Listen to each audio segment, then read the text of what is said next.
أعوذ بالله من الشيطان الرجيم.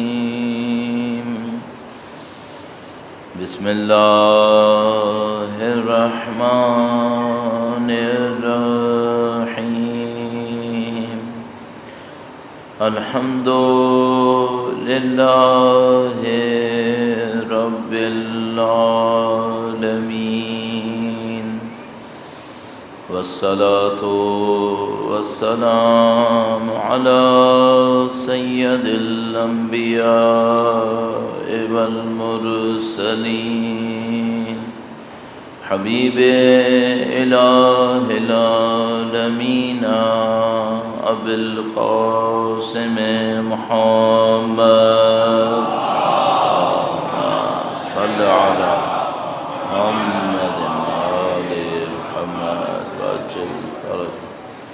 وعلى آله الطيبين الطاهرين، سيما بقية الله في الأراضين. قال الله تعالى في كتابه الكريم: بسم الله الرحمن الرحيم. أم حسبت أن أصحاب الكهف والرقيم كانوا من آياتنا عجبا. درود بھیجے گا محمد و آل محمد.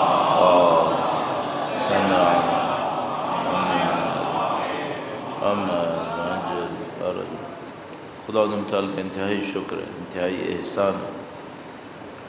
اس نے ہمیں دین مبین کی ہدایت نصیب فرمائی ہے، قرآن اور اہل بیت اطہار علیہ السلام کی محبت، سید الشہداء کی عزاداری میں شرکت کرنا نصیب فرمایا. خدا عظیم تعالیٰ کے حضور دعا کرتے ہیں، خدایا اس عزاداری کے صدقے میں ہمیں اور ہماری تمام نسلوں کو سید الشہداء کے راستے پر چلنے کی سعادت نصیب فرما. دنیا میں جو کوئی جہاں کہیں بھی سید الشہداء کی محبت میں گھر سے نکلا ہے، عزاداری میں مشغول ہے، اس کی جان مال عزت و آبرو کی حفاظت فرما. پرچم سید الشہداء کو دنیا کے کونے کونے تک پہنچانے کی سعادت نصیب فرما. خدایا ان کے وارث کے ظہور میں تعجیل فرما.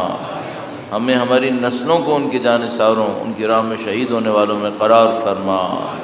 ربنا تقبل منا انک انت السمیع العلیم بجاہ محمد و آلہ الطاہرین. درود بھیجے گا محمد و آل محمد. صلی علی محمد آل محمد وعجل فرج. خدا تعالیٰ نے قرآن کریم میں ارشاد فرمایا کہ دین خدا نے جو بھی نازل فرمائے وہ سب اسلام ہے. حضرت آدم سے لے کر آخری نبی تک جو بھی دین خدا تعالیٰ نے بھیجا ہے وہ کسی اور نام پہ نہیں ہے. اسلام ایک ہی دین ہے. لوگوں کے ذہن کے اندر کبھی سمجھنے کی طاقت کم تھی تو خدا تعالیٰ نے ان کو شروع کے مرحلے میں دین بھیجا. پھر آہستہ آہستہ انسانیت اس قابل ہوئی کہ آخری پیغام کو انسان کامل کے ذریعے سے، جن سے بڑھ کر کوئی انسان ممکن نہیں تھا، یعنی ختمی مرتبہ محمد مصطفیٰ صلی اللہ علیہ وسلم. اللہم صلی علی محمد. نبی آخر کے ذریعے سے اللہ تعالیٰ نے کامل پیغام بھیجا. لیکن چاہے دین پہلے مرحلے میں تھا، چاہے دین آخری مرحلے میں تھا، کچھ چیزیں ہوتی ہیں جو مشترک ہوتی ہیں، ان میں کوئی تبدیلی نہیں آتی. یہ ہو سکتا ہے مثلا کہ آپ کے پاس آخری شریعت کے اندر نماز پڑھنے کا ایک طریقہ ہو، پہلے والی شریعتوں میں شاید نماز پڑھنے کا طریقہ کچھ مختلف ہو. نماز اس میں بھی تھی، اللہ کے نام پر مختلف کاموں کو انجام دینا پہلے بھی تھا، اس میں بھی تھی. لیکن ممکن ہے کہ کچھ چیزوں میں فرق ہو جزیات کے اندر، کلیات میں کوئی فرق نہیں ہوتا، کلیات ویسے کی ویسی ہوتی ہیں. وہ جو کلیات ہیں یعنی جنرل پرنسپل ہیں، ان میں سے ایک یہ ہے کہ یہ دنیا اپنے ظاہر میں کچھ اور ہے اور دنیا اپنے باطن میں کچھ اور ہے۔ ہمیشہ دو چیزیں، دو پہلو آپ کو اور مجھے دیکھنے پڑیں گے۔ مثلا جب آپ دیکھتے ہیں کہ ایک دنیا میں ظالم ہے، وہ ظلم کر رہا ہے، مادی اعتبار سے لگتا ہے کہ یہ ظالم ہے، اب اس کی حکومت کو کوئی چیلنج نہیں کرے گا اور اس کی طاقت رہے گی، چلتی رہے گی۔ خدا متعال ایک خاص موقع پر آ کر اس ظالم کی حکومت کو اس طرح سے ختم کرتا ہے اور بتاتا ہے کہ دیکھو جو تمہیں نظر آ رہا ہے وہ کچھ اور ہے اور جو حقیقت ہے وہ کچھ اور ہے۔ اس دنیا میں ظاہری طور پر صرف مادہ نظر آتا ہے، صرف میٹیریلزم نظر آتا ہے، صرف مادی طاقت نظر آتی ہے، اور اس کو خدا متعال نے ارشاد فرمایا جیسے پانی بہہ رہا ہوتا ہے اور پانی کے اوپر کچرا، کوڑا، پتہ نہیں کیا کچھ جمع ہو جاتا ہے۔ قرآن کریم نے مثال دی ہے کہ مثال کے طور پر جب بارشیں آتی ہیں تو جو ندی نالے ہوتے ہیں یہ اس میں پانی بہنا شروع ہو جاتا ہے۔ جو ندی نالے ہوتے ہیں بارش سے پہلے اس کے اندر کوڑا ہوتا ہے، کچرا ہوتا ہے، تو جب پانی بہنا شروع کرتا ہے تو وہ کوڑا اور وہ جو اس کے اوپر پانی کے علاوہ چیزیں ہیں وہ سب پانی کے اوپر بہنا شروع کر دیتی ہیں۔ تو اب اگر کوئی انسان دیکھتا ہے تو اسے پانی نظر بھی نہیں آتا، پانی نظر نہیں آتا، وہ جو اوپر چیزیں ہوتی ہیں لکڑی کے ٹکڑے، پتے اور پتہ نہیں کیا کچھ، وہ اس کو نظر آتا ہے۔ تو ابھی کوئی دیکھے تو اس کو لگے گا جیسے یہ جو اتنی عظیم الشان طاقت ہے جو بہہ رہی ہے وہ یہ کچرا ہے جو بہہ رہا ہے، تو وہ یہ سمجھنے لگے گا۔ خدا تعالیٰ اتنا ارشاد فرماتا ہے اور اس کے بعد فرماتا ہے کہ اما الزبد،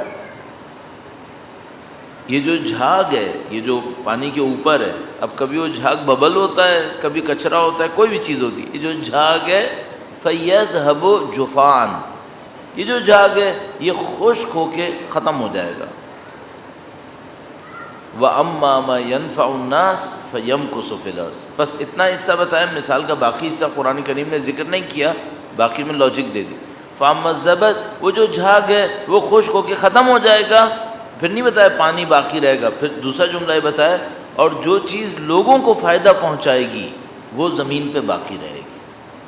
کیا مطلب؟ مثلا کوئی آدمی ظلم کرتا ہے، یہ لوگوں کو فائدہ پہنچا رہا ہے یا نقصان پہنچا رہا ہے؟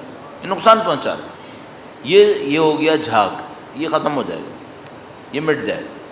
اب چاہے وہ جھاگ فرعون کا ہو، نمرود کا ہو، یزید کا ہو، کسی کا بھی جھاگ ہو، ہمارے دور میں مثلا صدام حسین کا جھاگ، یہ سب ختم ہو جائے گا۔ وَأَمَّا مَا يَنْفَعُ النَّاسِ، جو لوگوں کو فائدہ پہنچائے گا وہ زمین پہ باقی رہے گا۔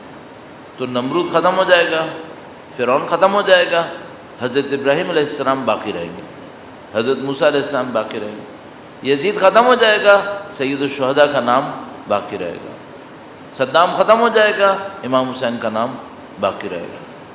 یہ دو چیزیں ہیں جو خدا ہمیں دکھانا چاہتا ہے کہ تم لوگ ظاہر کو دیکھتے ہو، ظاہر کو مت دیکھو، باطن کو جاؤ۔ اور باطن کا مطلب کیا ہے؟ حقیقت کو دیکھو، اس کو ہم کہتے ہیں حقیقت۔ حق اس کو کہتے ہیں۔ حق کیا چیز ہے؟ حق کے مقابلے میں باطل ہے۔ باطل کیا ہے؟ جس نے مٹ جانا ہے۔ حق کیا چیز ہے؟ جس نے باقی رہنا ہے، وہ جو باقی رہے گا۔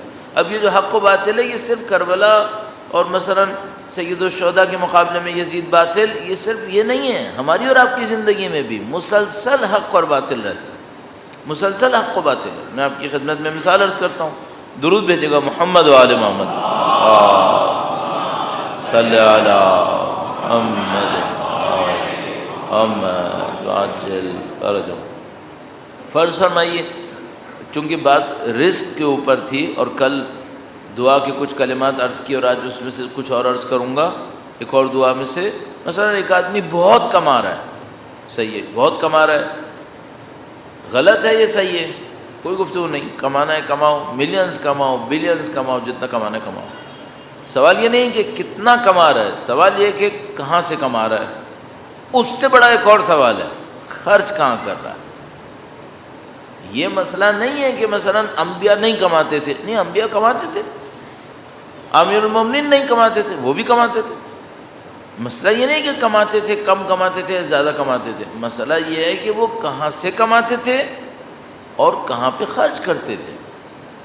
ہم لوگوں کی زندگی میں مشکل یہ ہو جاتی ہے کہ ہم صرف ظاہر کو دیکھنے لگتے ہیں، اب وہ جو ظاہر کو دیکھتا ہے وہ کیا دیکھتا ہے؟ کتنا کما رہا ہے، بس معاملہ ختم۔ خدا متعال فرماتا ہے مت کرو۔ لہذا قرآن کریم میں ارشاد فرماتا ہے کچھ لوگ ہم سے کہتے ہیں ربنا آتنا فی الدنیا، اے خدایا ہمیں دنیا میں دے۔ یہ بھی نہیں مانگتے کہ دنیا میں اچھا دے، کہتے ہیں بس دنیا میں دے۔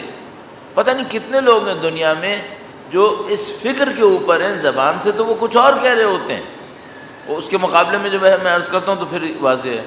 خدا متعال نے فرمایا کچھ لوگ ہم سے دنیا میں کہتے ہیں ربنا آتنا فی الدنیا، اے خدایا اے ہمارے رب۔ اس کا مطلب ہے رب کو مانتے ہیں یہ لوگ، رب کو مانتے ہیں لیکن کہتے ہیں ربنا آتنا فی الدنیا، ہمیں دنیا میں دے دے، ختم۔ کیا دے، کہاں سے دے، آخرت میں ملے یا نہ ملے، ان کو کوئی غرض نہیں ہے۔ اس کے مقابلے میں ایک اور گروہ ہے، وہ کیا کہتا ہے؟ وہ کہتا ہے اے خدایا ہمیں دنیا میں دے، اچھا دے، بری چیز نہ دے، ایسی دولت نہ دے جس سے ہم نافرمان ہو جائیں، ایسی دولت نہ دے جس سے ہم فرعونوں کی اطاعت کرنا شروع کر دیں، نمرودوں کے پیچھے گھومنا شروع کر دیں، قارونوں کے سامنے ہاتھ پھیلانا شروع کر دیں، ایسی نہ دے۔ کل آپ کی خدمت میں عرض ہوا دعا کے اندر امام نے کیسے ارشاد فرمایا، خدا ایسا نہ کر کہ میں تیرے پست انسانوں سے مانگنے لگوں، یہ نہ کر دوں۔ تو کہتے ہیں اے خدایا ہمیں دنیا میں دے حسنتن، نیکی دے، اچھا دے۔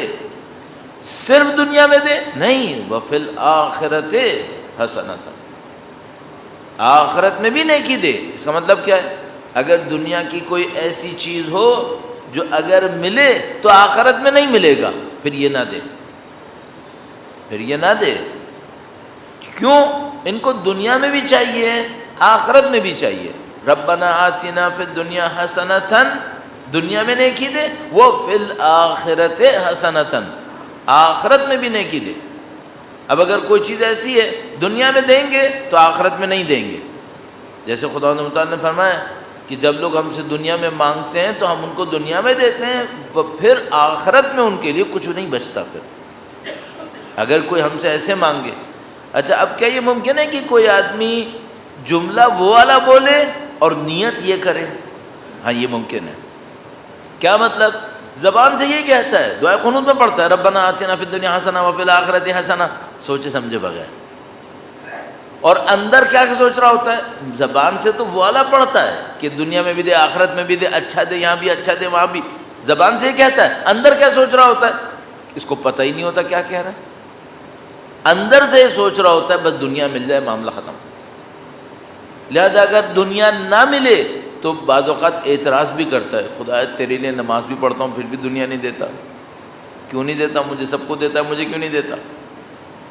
اس کا مطلب کیا ہے؟ اس کو پتہ ہی نہیں کیا مانگ رہا ہے، پتہ ہی نہیں کیا مانگ رہا ہے۔ زبان سے قرآن پڑھتا ہے۔ وہ ایک استاد نے ہمارے بڑا اچھا جملہ بولا تھا، میں اپنے اساتذہ سے کوئی جملہ سیکھتا ہوں تو مجھے بڑا مزہ آتا ہے۔ اس میں انہوں نے فرمایا کہ قرآن بولتا ہے، قارون کی طرح سوچتا ہے۔ قرآن کی طرح بولتا ہے، قارون کی طرح سوچتا ہے۔ قرآن مادہ پرست نہیں ہے، قرآن خدا پرست ہے۔ قرآن دنیا پرست نہیں ہے، قرآن آخرت کو دکھاتا ہے۔ قرآن بدن نہیں دکھاتا، قرآن روح دکھاتا ہے۔ یہ انسان قرآن بولتا ہے اور کس کی طرح سوچتا ہے؟ قارون کی طرح۔ قارون کیا کرتا ہے؟ قارون حق اور باطل پیسے میں دیکھتا ہے۔ جو انسان حق اور باطل، عزت اور ذلت، کامیابی ناکامی پیسے میں دیکھے اسے قرآن کہتا ہے قارون، یہ قارون ہے۔ تو کچھ لوگ قرآن بولتے ہیں، قارون سوچتے ہیں۔ ہمیں خدا یہ سکھا رہا ہے کہ تم قرآن بولو، قرآن ہی سوچو، قرآن ہی مانگو، قرآن ہی پر زندگی گزارو۔ اس کے لیے ہمیں کیا کرنا پڑے گا؟ بیلنس کرو۔ ظاہر کو دیکھ رہے ہو، باطن کو بھی تو دیکھو۔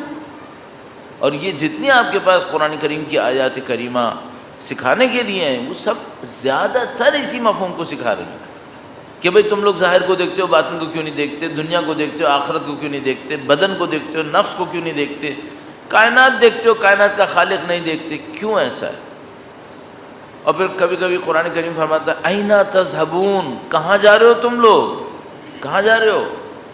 یہ عوامی لہجہ استعمال کرتا ہے قرآن کریم تاکہ ہم لوگوں کو ہوشیار کرے. تو ہمیں کیا کرنا ہے؟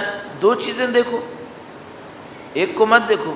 یہ جو ہمارے پاس مشہور ہے، روایات کے اندر مسلم ہے، اہل سنت شیعہ سب کے پاس ہے کہ مثلا دجال کی ایک آنکھ ہوگی. ابھی اس کے اوپر گفتگو کرتے ہیں، کیا مطلب دجال کی ایک آنکھ ہوگی؟ وہ یہاں پہ مثلا پیشانی پہ ہوگی، روایت میں ہے پیشانی پہ ایک آنکھ ہوگی. تو ابھی کیا کرتے ہیں، مثلا دنیا میں دیکھتے ہیں کوئی بچہ اگر پیدا ہو گیا جس کی جینیٹکس میں کوئی پرابلم ہو گئی اور اس کی آنکھ یہاں پر ہوئی تو کہیں لو جی دجال کا بچہ پیدا ہو گیا. واقعاً دجال کا مطلب وہ انسان ہے جس کی کھوپڑی میں یہاں پر ایک آنکھ ہے، یہ مطلب ہے. جو دنیا میں اتنے ڈھیر سارے لوگ ایک آنکھ والے پیدا ہوئے ہیں سب دجال کی اولادیں ہیں. بہت سارے دو آنکھ والے جو دجالوں کے باپ ہیں، دجالوں کے باپ ہیں جن کی دو آنکھیں ہیں. ایک آنکھ والے کو کہاں پکڑ رہے ہو؟ ایک آنکھ کا مطلب کیا ہے؟ ایک دیکھتا ہے صرف. ممکن ہے دجال واقعاً آئے جس کی ایک آنکھ ہو، لیکن ایک آنکھ میں نہ نقص اتنا ہے کہ انسان دجال بن جائے، نہ دو آنکھ میں کوئی فضیلت اتنی ہے کہ انسان بن جائے. قارون کی دو آنکھیں تھیں، نمرود کی دو آنکھیں تھیں، فرعون کی دو آنکھیں تھیں، تو کیا وہ دجال نہیں تھے؟ وہ دجال کے باپ تھے. وہ جو کام کر رہے تھے دجال سے کم تھا. تو دجال کون ہے؟ دجال وہ ہے جو ایک آنکھ سے دیکھتا ہے صرف. کیا مطلب؟ روح نہیں دیکھتا، بدن دیکھتا ہے. اب ایک آدمی آئے، اس نے اپنی ساری خوبصورتی، مثلا خاص کر مردوں میں بھی چلا ہوا ہے، باہر عورتوں میں سب میں خوبصورتی ساری جسم میں دیکھ رہے ہیں. اچھا یہ کون ہے؟ ایک معنی میں دجال کا فالوور ہے کم از کم. دجال یہ کام کرتا ہے، ساری دنیا کو ایک آنکھ سے دیکھتا ہے، ساری دنیا کو ایک آنکھ سے دکھاتا ہے. تو دنیا دیکھتا ہے، آخرت نہیں دیکھتا، بدن دیکھتا ہے، روح نہیں دیکھتا، کائنات دیکھتا ہے، خدا نہیں دیکھتا. یہ دجال ہے. یہ دجال پھر فتنہ برپا کرتا ہے. اب ہمیں خدا کیا سکھاتا ہے؟ روایات کے ذریعے سے، آیات کے ذریعے سے مسلسل سکھاتا ہے دونوں کو دیکھو، دونوں کو دیکھو. اور اصل ایمان کیا ہے؟ اصل ایمان یہ ہے کہ دنیا مت دیکھو، آخرت دیکھو. اصل ایمان یہ ہے. اگر آخرت دیکھو گے خدا دنیا خود بخود پوری کرے گا. اگر کوئی انسان آخرت کو صرف دیکھنا شروع کر دے، اس کی دنیا خدا پوری کرے گا. اب یہاں پہ ایک کانسیپٹ ہے، اس کی بھی روایت کا موقع بھی ہے، روایت بھی عرض کرتا چلوں اور وہ قانون بھی آپ کی خدمت میں اور تھوڑا سا نزدیک لانے کی کوشش کرتے ہیں. درود بھیجے گا محمد و آل محمد. صلی اللہ علیہ محمد. پہلے زمانے میں لوگ ایک جملہ استعمال کرتے تھے، پھر اب ہم لوگوں نے استعمال کرنا کم کر دیا ہے. پہلے زمانے میں بہت زیادہ استعمال ہوتا تھا. مثلا بات بات میں بزرگ کہتے تھے اس میں بڑی برکت ہے، اس میں برکت نہیں ہے. وہ غلط استعمال اتنا بڑھا کہ پھر ہم نے استعمال کرنا چھوڑ دیا. غلط استعمال کہاں بڑھا؟ مثلا کوئی کھانا بدمزہ بن گیا ہے، کوئی اسے نہیں کھا رہا ہے تو کہہ رہے ہیں اس میں بڑی برکت ہے، 3 دن سے چل رہا ہے. وہ ظاہر ہے تم نے کھانا اتنا بدمزہ بنا دیا، اسے کوئی کھا نہیں رہا ہے، یہ کیا برکت ہوئی؟ کنجوسی کیے جا رہے ہیں، پیسے جیب میں رکھے ہوئے ہیں، کسی کو نہیں دے رہے کہ محتاج کو بھی، فقیر کو کہہ رہے ہیں دیکھو کس پیسے میں کتنی برکت ہے، دیکھو ختم نہیں ہو رہا ہے. نہیں دو گے تو ختم نہیں ہوں گے اور کیا ہوگا. غلط معنی ہے یہ.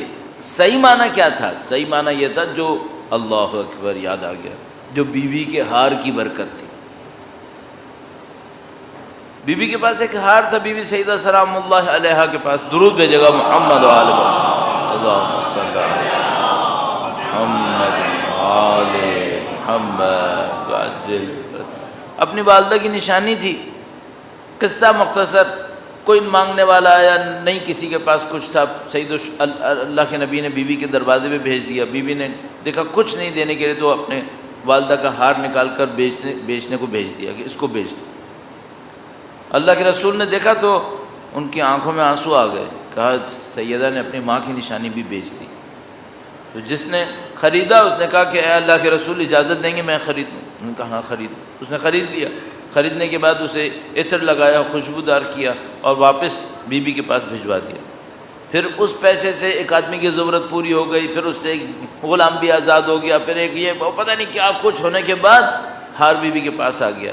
تو فرمایا اللہ کے رسول نے کہ دیکھو یہ کتنا بابرکت ہار تھا، کتنے کام اس ہار نے کروا دیے اور واپس مالک کے پاس بھی آ گیا. یہ ہوتی ہے برکت. مثلا زندگی کی برکت کیا ہے؟ کتنے انسانوں کے کام آتے ہو یہ بتاؤ. اچھا مثلا ہاں مولانا میں اپنے بچوں کے بہت کام آتا ہوں. ارے بچوں کے تو جانور بھی کام آتا ہے. جانور اپنے بچوں کو ڈیفینڈ نہیں کرتا کیا؟ حملہ کرو ذرا کسی بلی کے بچے پہ تو بلی بھی پنجہ مارتی ہے، کتا بھی پنجہ مارتا ہے. اپنے بچوں کو ڈیفینڈ کرنا یہ تو انسان کرے گا ہی کرے گا بھائی، جانور بھی کرتا ہے. یہ بتاؤ کسی غیر کے بے لوث کام آئے ہو؟ جس سے تمہیں کچھ نہیں ملنا تھا اس کے کام آئے ہو؟ خدا متعال نے کیوں کہا کہ أَرَأَيْتَ الَّذِي يُكَذِّبُ بِالدِّينِ فَذَلِكَ الَّذِي يَدُعُّ الْيَتِيمَ وَلَا يَحُضُّ عَلَى طَعَامِ الْمِسْكِينِ. یہ جو آخرت کو نہیں مانتا یہ کیا کرتا ہے؟ یہ یتیموں کو دھکے دیتا ہے. اچھا یہ طاقتوروں کو دھکے دے گا کیا؟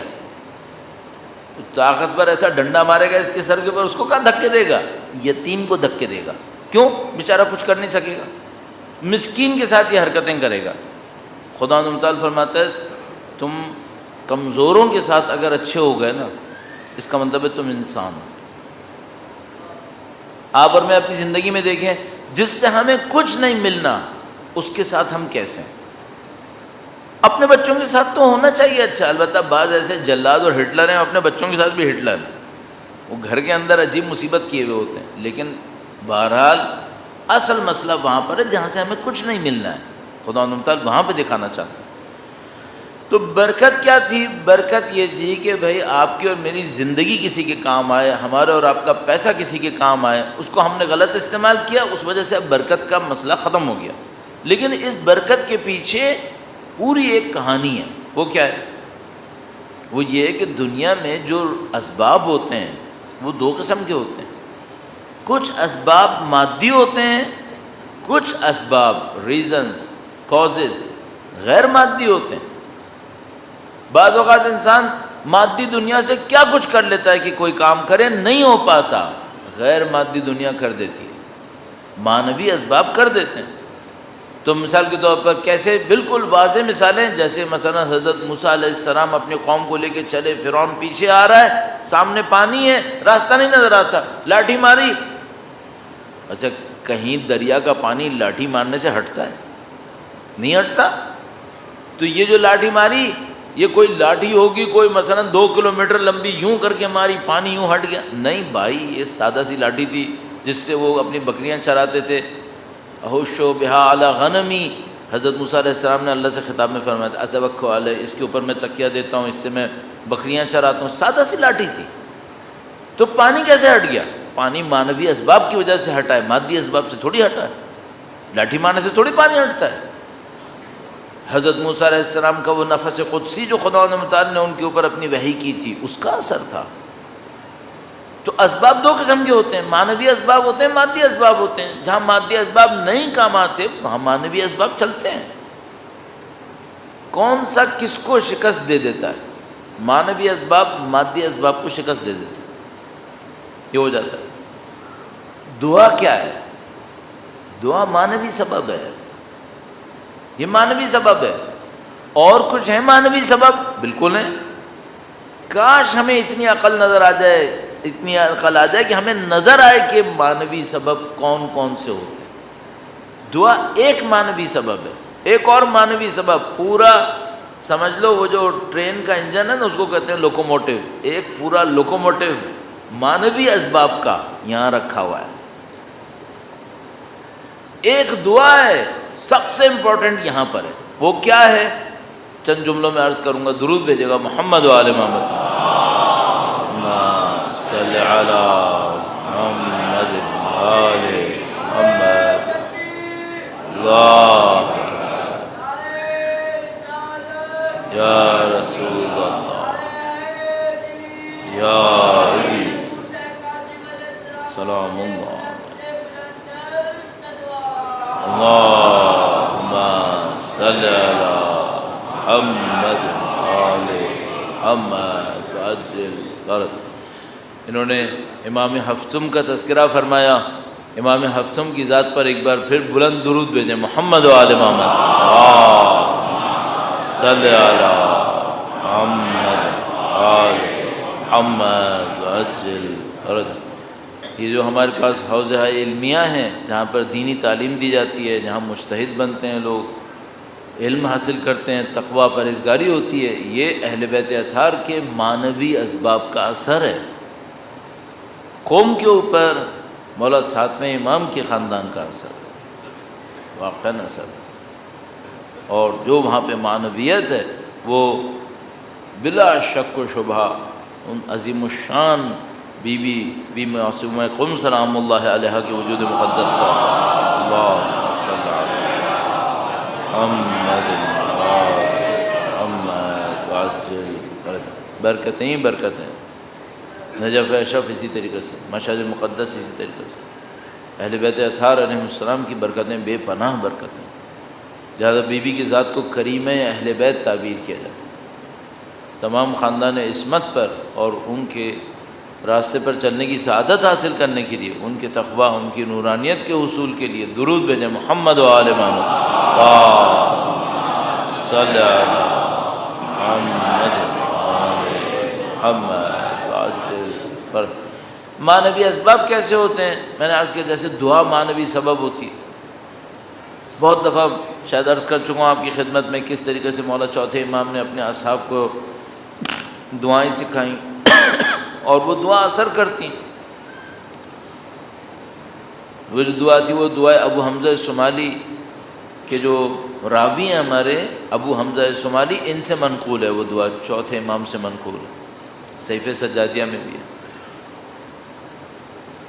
یہ دعائیں اپنا اثر کرتی ہیں۔ اہل بیت اطہار علیہ السلام نے ہمیں اور معنوی اسباب بھی بتائے۔ وہ معنوی اسباب کس قسم کے ہیں؟ میں نے عرض کیا ہمارے دلوں کے اندر وہ کیا ہے؟ اچھا سوچو، برا نہیں سوچو۔ بہت اہم معنوی سبب یہی ہے، کسی کے لیے برا نہیں سوچو۔ یہ اتنا بڑا معنوی سبب ہے کہ اگر کوئی انسان اس کے اوپر عمل کرنا شروع کر دے تو چھوٹے موٹے معجزے کرنے لگے گا۔ کیا کرے؟ کسی کے لیے برا نہ سوچے۔ مثلا اگر کوئی اس کے ساتھ برائی کرے تو کیا کرے؟ وہ جو بھی برائی کرے اس کے لیے بھی دعا کرے کہ خدا اس کی اصلاح کر دے۔ اس نے میرے ساتھ برائی کی، میں اب اس کو بتاتا ہوں، بس تم پھر یہاں سے غائب ہو گئے، معنوی سبب ختم ہو گیا، یہاں سے برکتیں ختم ہوتی ہیں۔ وہ جو بزرگ استعمال کرتے تھے نا برکت برکت، وہ برکت یہاں سے آتی تھی جب تک میں اور اب دوسرے کے لیے برا نہیں سوچتے تھے، جب دوسروں کے لیے اچھا سوچتے تھے۔ ہمارے پاس روایات موجود ہیں اس مطلب کے اوپر، نہج البلاغہ کے اندر اس کے اوپر خطبے میں اشارے موجود ہیں، اور ہم اور اب اپنی زندگی میں اس کو ڈھونڈنا شروع کر دیں۔ ہم اور اب مجلسوں میں کیوں آتے ہیں؟ اس لیے آتے ہیں تاکہ سیکھیں، اور ہم لوگ بولنے والے بہت سیکھتے ہیں۔ حقیقت یہ کہ اگر کوئی واقعاً بولنے والا سیکھنا چاہے تو بہت سیکھنے کا موقع ملتا ہے۔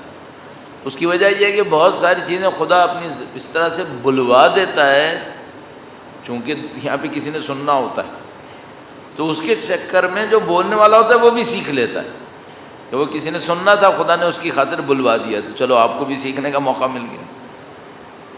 کیا سیکھیں؟ یہ سیکھو کہ کسی کے لیے برا مت کرو، برا مت سوچو، اور بہت اچھا ہے کہ اچھا سوچو۔ یہ جو ہمارے خاندان میں بے برکتی ہے، خاندان کی برکت کیا ہوتی ہے؟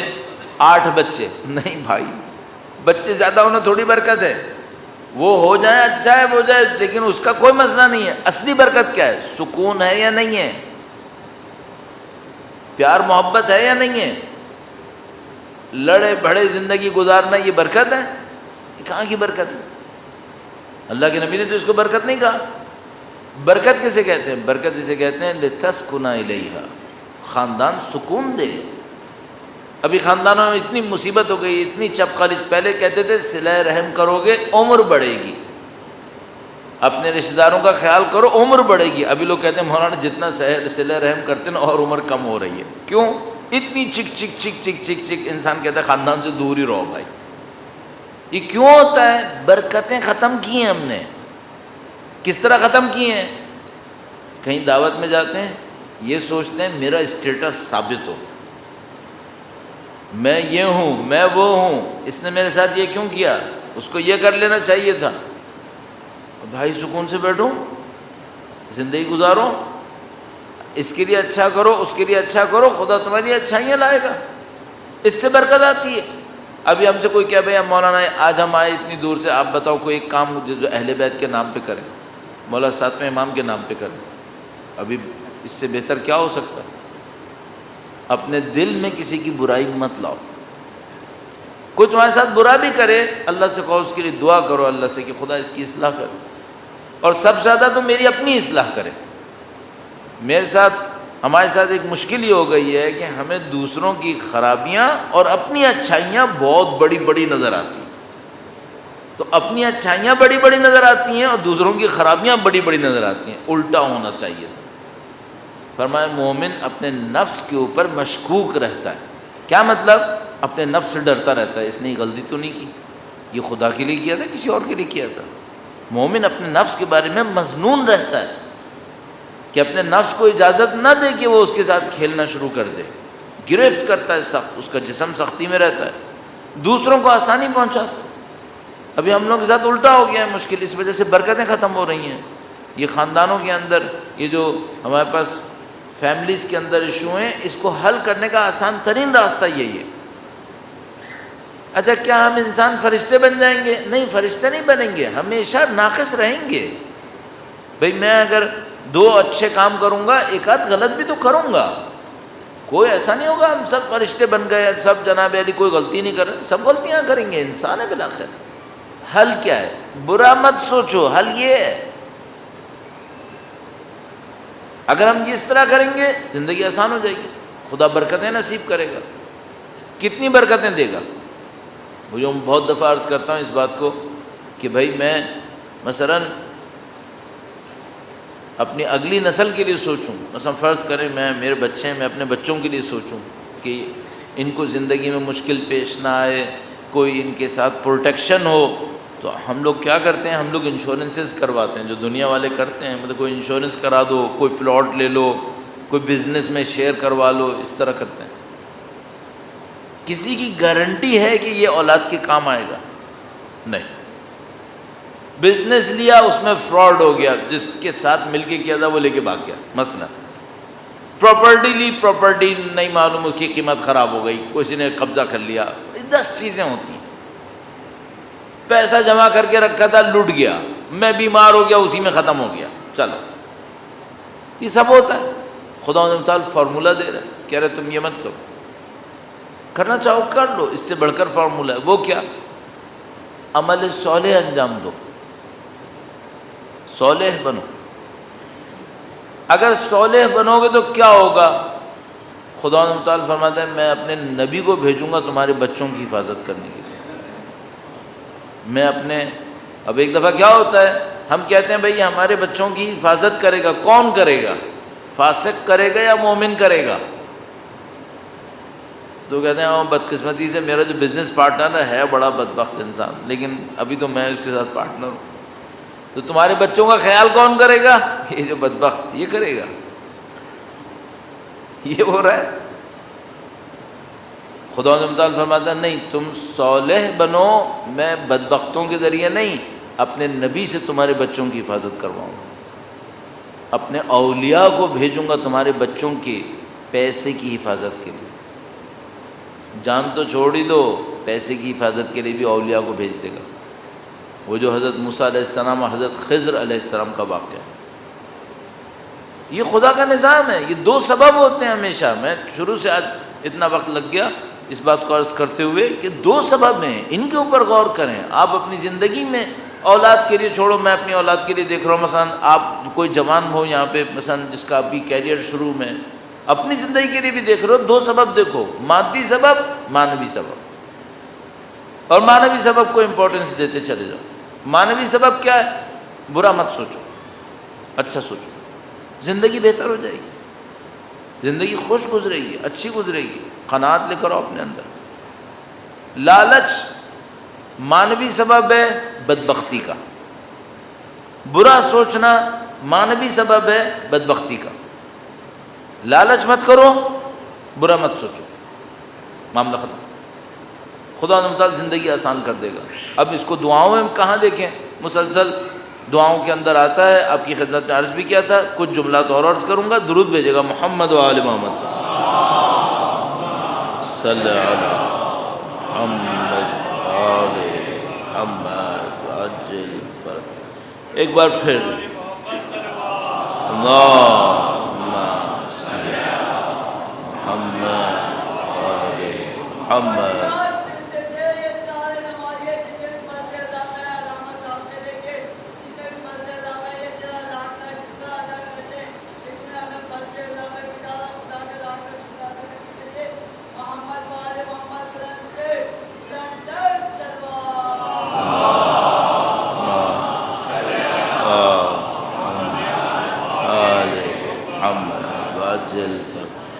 مولا نے فرمایا کہ خدایا مجھے نبی اور ان کی آل پہ رحمت نازل فرما۔ ایک دفعہ پھر درود بھیجے گا محمد و آل محمد صلی علی محمد محمد وعجل فرج۔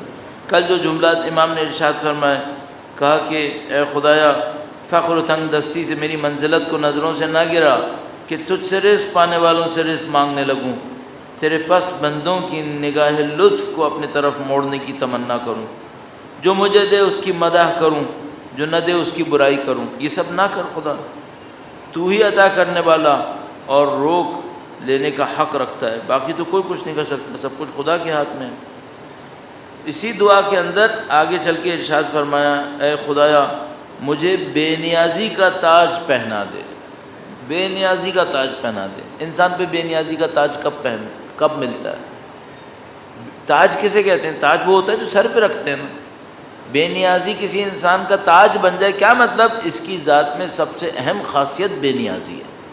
تاج بننے کا مطلب یہ ہوتا ہے کہ بہت پرومیننٹ صفت ہے، لوگ دیکھتے ہیں سمجھ جائیں گے کہ ہاں بھائی یہ آدمی بے نیاز ہے۔ بے نیازی کب آتی ہے؟ جب خدا کی رزاقیت پہ انسان کو یقین ہوتا ہے۔ خدا رازق ہے تو میں پست انسانوں کے سامنے کیوں اپنے آپ کو جھکاؤں؟ خدا پسند نہیں کرتا۔ اللہ کے نبی کا ایک اتنا خوبصورت فرمان ہے، ہم لوگ اپنی زندگی میں نبی کے چند فرامین پہ عمل کر لیں نا، ہماری زندگی کچھ اور ہے۔ یہ لوگ جو کہتے ہیں امام تشریف لائیں گے، اللہ کی نعمتیں برسیں گی، کیسے ہوگا کیسے ہوگا کیسے ہوگا؟ 2 روایتوں پہ عمل کر لو ہو جائے گا، 2 روایتوں پہ عمل کر لے انسان ہو جائے گا، اس میں کون سا مشکل ہے؟ ہم عمل نہیں کر رہے۔ وہ جو ایک اردو کا مصنف اچھا لکھتا تھا، اس نے لکھا کہ وہ کہیں بچہ تھا تو وہ کسی مولانا کے پاس گیا پڑھنے کے لیے، قرآن کریم پڑھنے کے لیے۔ اب وہ مولانا جو تھے وہ تھوڑے حساس تھے، وہ کہیں نیکر پہن کے چلا گیا، تو وہ مولانا نے دیکھا کہ بچہ نیکر پہن کے قرآن پڑھنے آیا تو بہت ڈانٹا اس کو، بہت ڈانٹا اس کو، کہا کہ تم جہنم میں جاؤ گے اگر تم ایسی حرکتیں کرو گے۔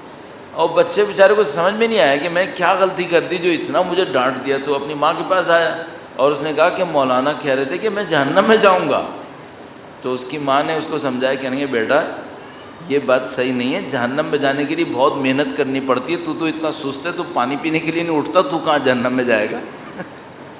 جہنم میں جانے کے لیے دوسروں کا حق مارنا پڑتا ہے، دوسروں کا گلا کاٹنا پڑتا ہے، دوسروں کے لیے برائی کرنی پڑتی ہے، بہت غلط کام بڑی محنت سے کرنے پڑتے ہیں، تب انسان جہنم میں جاتا ہے، ورنہ تو خدا سب کو جنت میں بھیجتا ہے، تو کہاں جہنم میں جائے گا؟ حق یہی ہے۔ امیر المومنین نے فرمایا خدا نے حلال کو اتنا وسیع رکھا ہے، حرام اتنی سی چیزیں، تو کوئی کتنا بدبخت ہو کہ خدا کے حلال کی وسعت چھوڑ کر حرام میں پھنسا۔ بھئی کھانے پینے کی اتنی چیزیں ہیں، بدبختی رہ گئی ہے کہ کوئی نجس کھائے، یہ اتنی چیزیں حلال کی رکھی ہیں خدا نے، اتنا خدا متعال نے کہا میں تمہارے لیے یہ کروں گا یہ کروں گا یہ کروں گا، ان سب کو چھوڑ کر بدبخت کسی قارون کے دروازے پہ کھڑا ہے۔ اور بھائی تجھے خدا نظر نہیں آیا، تجھے قارون نظر آ رہا ہے؟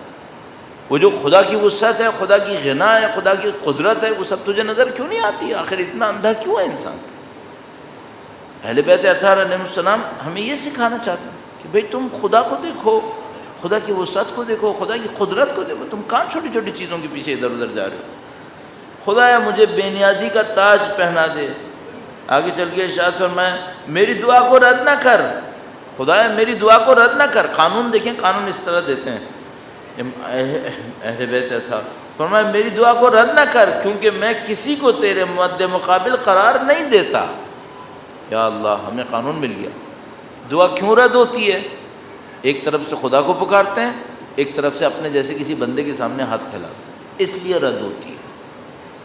فرمایا خدا میری دعا کو رد نہ کر کیونکہ میں کسی کو تیرے مد مقابل نہیں قرار دیتا اور نہ تیرے ساتھ کسی کو تیرا ہمسر سمجھتے ہوئے اسے پکارتا ہوں۔ یعنی میں نہیں چاہتا کہ ایک طرف سے کہوں تو خدا ہے اور دوسری طرف سے تیرے نافرمان بندوں سے کہوں میں تمہارے ساتھ ہوں، میں نہیں کرتا۔ اگر میں صرف خدا کا رہوں، خدا کے نظام کی پیروی کروں، خدا کا نبی، خدا کا امام، خدا کی کتاب، خدا فرمائے تمہاری کوئی دعا میں رد نہیں کروں گا، دعا رد نہیں ہوگی۔ آدمی کی دعا پوری ہو نہیں، غلطی یہاں پر کرتا ہے۔ فرمایا کہ اے خدایا، اچھا رزق کیوں برباد ہوتا ہے؟ رزق کیوں برباد ہوتا ہے؟ فرمایا اے اللہ، نبی اور ان کی آل پہ رحمت نازل فرما اور مجھے فضول خرچی سے باز رکھ اور میری روزی کو تباہ ہونے سے بچا۔ فضول خرچی کرو گے روزی تباہ ہوگی، رزق کم ہو جائے گا، شاید دولت بڑھ جائے، شاید گھر بڑا ہو جائے، روزی نہیں ملے گی، رزق نہیں ملے گا، سکون نہیں ہوگا۔ امام فرمایا خدا مجھے فضول خرچی سے بچا۔ یہ دعائیں اس طرح ہمیں سکھاتی ہیں۔ فرمایا فضول خرچی سے بچا اور میری روزی کو فضول خرچی سے باز رکھ اور میری روزی کو تباہ ہونے سے بچا۔ اب دیکھیے، فضول خرچی مال تباہ کر دیتی ہے، روزی تباہ کرتی ہے، روزی بڑھتی کیسے ہے؟ اور میرے مال میں برکت دے کر اس میں اضافہ کر اور مجھے اس میں سے امور خیر میں خرچ کرنے کی وجہ سے راہ حق اور ثواب تک پہنچا۔ کیا مطلب؟ یعنی اگر میں امور خیر میں اپنا پیسہ خرچ کروں گا روزی بڑھے گی، رزق بڑھے گا۔ پھر میں کہہ رہا ہوں شاید دیکھنے والا کوئی کہے نہیں تیرا رزق کوئی نہیں بڑھا، تیرے اکاؤنٹ میں پہلے بھی لاکھ روپے تھے، ابھی بھی لاکھ روپے ہیں، بلکہ اور تھوڑے سے کم ہو گئے۔ اس نے معنوی سبب کو اپنی جگہ سے استعمال کیا۔ یہ معنوی سبب ختم نہیں ہوتے، معنوی اسباب باقی رہتے۔ صدقہ کبھی ختم نہیں ہوتا، صدقہ ہمیشہ باقی رہتا ہے، پیسے ختم ہو جاتے ہیں۔ صدقہ کتنا باقی رہتا ہے؟ قرآن کریم ارشاد فرماتا ہے، کہتا ہے ایک کے بدلے میں 700 گنا تک باقی رہے گا، صدقہ ختم نہیں ہوگا۔ اچھا صدقہ کیا ہوتا ہے؟ مثلا میں کسی کو دیکھتا ہوں اور مثلا وہ مانگ رہا ہے، میں کہتا ہوں ادھر آؤ، یہ لو، یہ صدقہ ہے؟ یہ صدقہ نہیں ہے، یہ شو بازی ہے، یہ تکبر ہے، یہ رعونت ہے، یہ خود ایک گناہ ہے، خود ایک گناہ ہے۔ صدقہ کیسے کہتے ہیں؟ فرمایا کل معروف صدقہ، جو تم نیکی سے کرو وہ صدقہ ہے، نیکی سے کرو۔ اب میں نے دکھاوے میں کیا ہے، یہ صدقہ ہے؟ یہ کہاں صدقہ ہے؟ نیکی تھی نہیں ہے۔ پہلے نیکی ہو، وہ خدا کی راہ میں ہو، پھر صدقہ ہے، ورنہ صدقہ نہیں ہے، شو بازی ہے، وہ کہاں سے صدقہ بن جائے گا؟ صدقہ وہ جو انسان نیکی کے ساتھ کرے، دل کی نیکی کے ساتھ کرتا ہے۔ لہذا خدا متعال نے اس کے اوپر اصرار فرمایا ہے کہ ہم اس کا صدقہ قبول کرتے ہیں جس کا دل خاضع اور خاشع ہے، قلوبہم وجلہ، جن کے دلوں میں خدا کا خوف ہے، خدا فرماتے ہیں میں اس سے قبول کروں گا۔ پھر وہی معنوی سبب، معنوی اسباب بہت زیادہ ہیں دنیا کے اندر۔ ایک بار پھر درود بھیجے گا محمد و آل محمد۔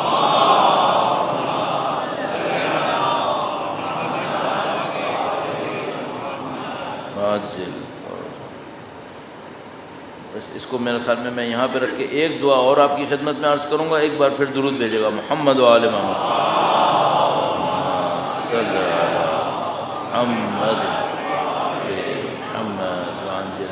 دعا مانگنے کا طریقہ امام نے ایک جگہ بیان فرمایا۔ آپ نے دیکھا ہوگا ماہ رمضان کی دعاؤں میں ایک دعا ہے جو سحر کے وقت میں پڑھی جاتی ہے، یا عدتی فی قربتی۔ اس دعا کے اندر آگے چل کر امام نے ایک جگہ پہ فرمایا کہ خدایا انی ضعیف علی النار فلا تعذبنی بالنار، خدا میں آتش جہنم برداشت نہیں کر سکتا ہوں، تو آتش جہنم سے مجھے نجات دلا دے۔ یا رب ارحم دعائی و تضرعی و خوفی و ذلی و مسکنتی و تعویذی و تلبیزی۔ اس کے بعد آگے جا کے فرمائیں یا ربی انی ضعیف ان طلب الدنیا، اے خدایا میں دنیا طلب کرنے کے لیے بھی ضعیف ہوں۔ کیا مطلب؟ بغیر دنیا کے نہیں رہ پاؤں گا، مجھے دنیا طلب کرنی پڑے گی، تو میں تجھ سے طلب کر رہا ہوں، چونکہ مجھے دنیا اگر نہیں ملتی میں ضعیف ہو جاتا ہوں۔ نہ اس لیے کہ مجھے شو بازی کرنی ہے دوسروں کے سامنے، نہ اس لیے کہ میں نے اپنی زندگی کو آسائشوں سے بھر لینا ہے، نہیں، اس وجہ سے کہ میرے اندر ایک ضعف ہے۔ بالآخر مجھے 3 وقت 2 وقت کھانا کھانا ہے، بالآخر مجھے تن کو ڈھانپنا ہے، مجھے کہیں سونے کے لیے سایہ چاہیے، خدا میں ضعیف ہوں طلب الدنیا۔ یا رب انی ضعیف عن طلب الدنیا وانت واسع کریم، اور تو بہت کریم ہے، تیرے پاس وسعت ہے۔ یا رب بقوتک علی ذلک، تیری قوت کے واسطے سے میں سوال کرتا ہوں، وقدرتک علی، تیری قدرت ہے، وغناک عن، اور تو اس سے بے نیاز ہے، وحاجتی الیک، اور میں اس کا محتاج ہوں۔ تو بے نیاز ہے، میں محتاج ہوں۔ ان ترزقنی، کیا نصیب کرے خدا؟ خدا نصیب کر اس سال، اس مہینے، اس دن، اس لمحے میں ایسا رزق تغنینی بہی ان تکلف ما فی اید الناس، جو مجھے لوگوں کے ہاتھ پر دیکھنے سے بے نیاز کر دے۔ یہ بڑا خوبصورت جملہ ہے۔ اہل بیت دولت نہیں مانگتے تھے، بے نیازی مانگتے تھے۔ فقیر ہونا برا نہیں ہے، نیاز مندی بری چیز ہے۔ آدمی فقیر ہو آزاد ہو، اس میں کوئی برائی ہے؟ نہیں، کوئی برائی ہے۔ آدمی فقیر ہو اور دوسروں کے قدموں پہ گرنے لگے، یہ برائی ہے۔ برائی فقر میں نہیں ہے، برائی نیاز مندی میں ہے، اپنی عزت کو گرانے میں ہے، اس پہ برائی ہے۔ اللہ کے نبی کا جو فرمان میں عرض کرتے کرتے رہ گیا تھا، دوبارہ ذہن میں آ گیا۔ فرمایا کتنا اچھا ہے کہ میری امت کے امراء امیر غریبوں کا احترام کریں۔ فرمایا کتنا اچھا ہے کہ میری امت کے امیر میری امت کے غریبوں کا احترام کریں۔ البتہ جو غریبوں کا احترام کریں، یہ ان لالچی پروفیشنل بھکاریوں کے بارے میں بات نہیں ہو رہی کہ ان کے سامنے احترام کریں، وہ خود پروفیشنل مادہ پرست ہیں۔ واقعاً جو باعزت غریب ہیں ان کا احترام کریں۔ فرمایا کتنا اچھا ہے میری امت کے امیر غریبوں کا احترام کریں، اور اس سے بڑھ کر اچھا ہے کہ میری امت کے غریب امیروں کے سامنے اپنی عزت کا خیال کریں۔ اپنے آپ کو شکست خوردہ مت دکھائیں کہ ہم مر گئے، ہم ختم ہو گئے، ان کے سامنے گر جائیں، نہیں کریں، اپنی عزت کا خیال کریں۔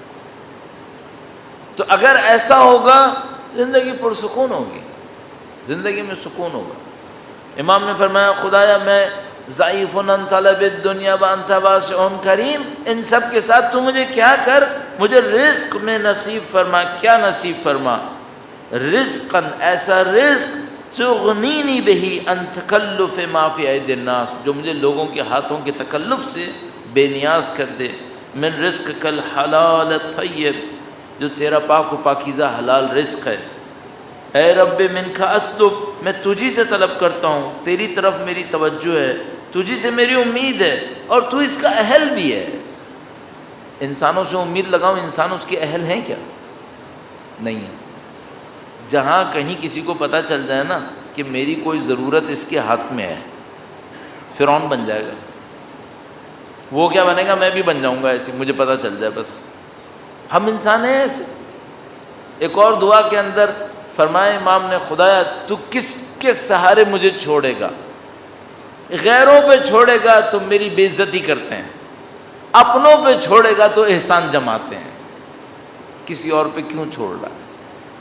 مجھے کسی اور کے اوپر مت چھوڑ، مجھے اپنا محتاج بنا۔ یہ جو کانسیپٹ ہے، یہ جو ہم لوگ سمجھ رہے ہیں نا کہ دنیا میں امیر اور غریب ہونے کا فرق مٹے گا پیداوار بڑھانے سے، پیسہ بڑھانے سے، جتنا بھی پیسہ بڑھا لو یہ فرق ختم نہیں ہوگا، یہ فرق ختم نہیں ہوگا۔ کس طرح ختم ہوگا؟ عزت سے ختم ہوگا، عزت سے ختم ہوگا۔ ہم لوگوں کے مقابلے میں ہمارے 60-70 سال پہلے والے لوگ ہم سے اس معاملے میں بہت بہتر تھے۔ پیسہ نہیں بھی ہوتا تھا تو کم سے کم اپنی ظاہری ایک عزت باقی رکھتے تھے. ہم لوگ پیسہ نہ ہونے کے اوپر سمجھتے ہیں جیسے معاملہ ہی ختم ہو گیا, عزت ہی نہیں ہے. کیوں اس طرح سے؟ اور ظاہر ہے جس کے پاس ہے اس کو زیادہ خیال رکھنا چاہیے کہ وہ عزتوں کا معاملہ خدا اس کو بہت قدر سے دیکھتا ہے. ہم خدا کے اوپر محتاجی رکھیں, اس معنوی سبب کو حرکت میں لے کر آئیں.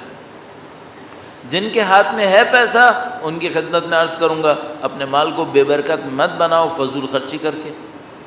اپنے مال کو بے برکت مت کرو امور خیر سے روک کر. اور جن کے پاس نہیں ہے ان کی خدمت میں عرض کروں گا کہ اپنی زندگی کو بابرکت بناؤ اپنے دل کو اچھا کر کے.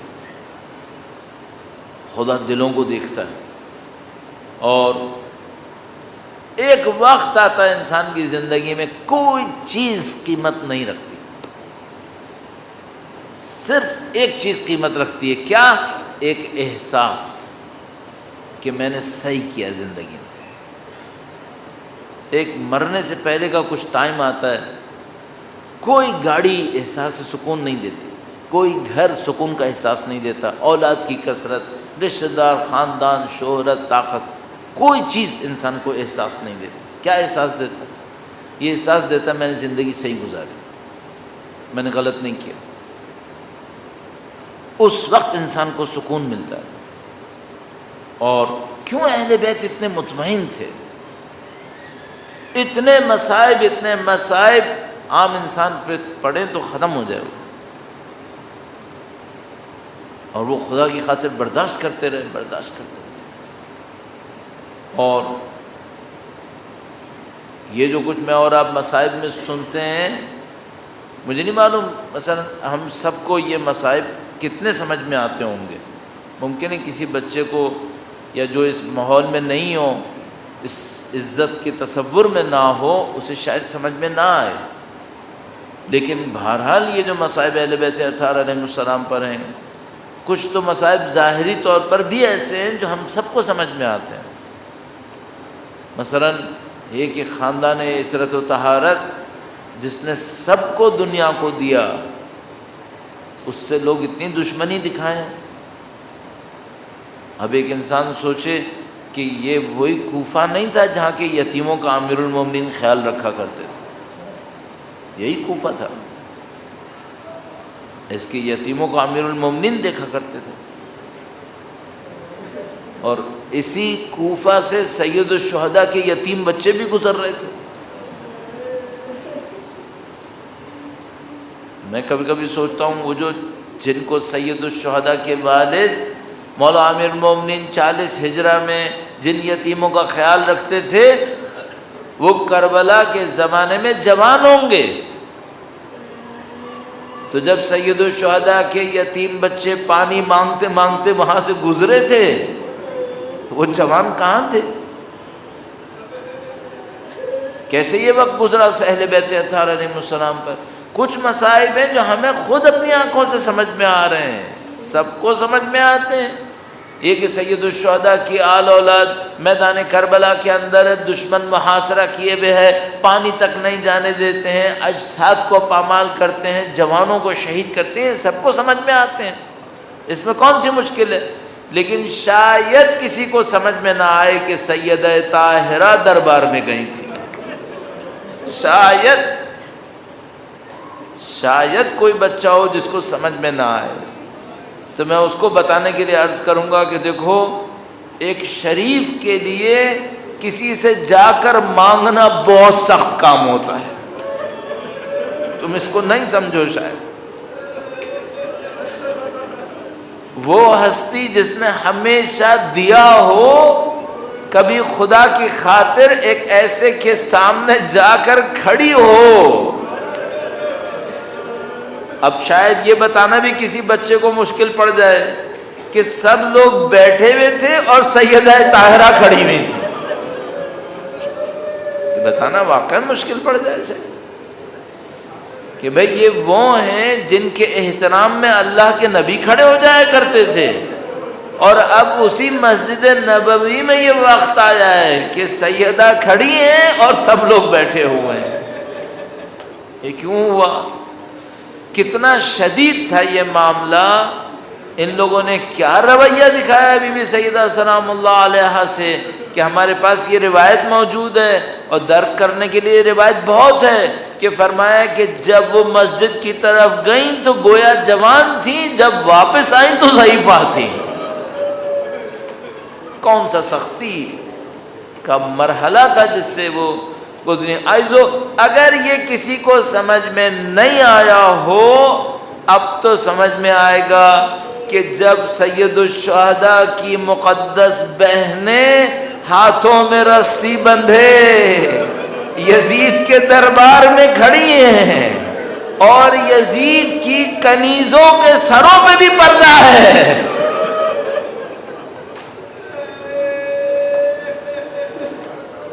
یہ ستم ان جسموں پر زخم لگنے سے سخت تھا جن جسموں کو کربلا میں شہید کیا گیا، اس زخم سے ہزاروں گنا سخت تھا۔ اور اگر اب بھی کسی کو سمجھ میں نہیں آیا ہے تو پھر مصائب کا ایک اتنا عجیب حصہ دربار یزید کے اندر ہے کہ ایک موقع پر وہ لعین ایک تشت کے اوپر کپڑا رکھا ہوا لاتا ہے اور حسین کے یتیم بچے دیکھ رہے ہیں، اور ایک موقع پر کپڑا اٹھاتا ہے اور سید الشہداء کا سر مقدس ہے اور اس لعین کا لاٹھی سے سید الشہداء کے رخسار مبارک کے اوپر مارنا، اور بی بی زینب دیکھ رہی ہے، سید الشہداء کے یتیم دیکھ رہے ہیں، اور وہ سید صابرین سید ساجدین اپنے والد کے ساتھ ہونے والے اس ظلم کو دیکھ رہے ہیں۔ الا لعنت اللہ علی القوم الظالمین وسیعلم الذین ظلموا ای منقلب ینقلبون۔ پروردگارہ جنہوں نے سید الشہداء اور ان کی اولاد طاہرہ پہ ظلم کیا انہیں بدترین عذاب میں مبتلا فرما۔ خدایا یمن کے مظلوم اس آل سعود کے ظلم کا شکار ہے، خدایا اس آل سعود کو نیست و نابود فرما۔ اے پاک پروردگار پاکستان کو عدل و انصاف کا ملک بننے کی سعادت نصیب فرما۔ بے گناہوں کو جیل میں ڈالنا ہے اور ہم سمجھتے ہیں کہ جو کچھ فیصل رضا عابدی صاحب کے ساتھ ہوا یہ غلط ہوا ہے، یہ عدلیہ نے غلط قدم اٹھایا ہے، خدا سے دعا کرتے ہیں خدایا ان کی آزادی اور رہائی نصیب فرما۔ اے پاک پروردگار جتنے بھی بے گناہ جیلوں کے اندر ہیں سب کو آزادی اور رہائی نصیب فرما۔ اے پاک پروردگار تمام دعائیں تیری حجت کے لیے خدایا، ان آنسوؤں کا واسطہ سید الشہداء کی عزا کا واسطہ مولا سید و سردار وقت کے امام کے ظہور مبارک میں تعجیل فرما۔ ماتم حسین۔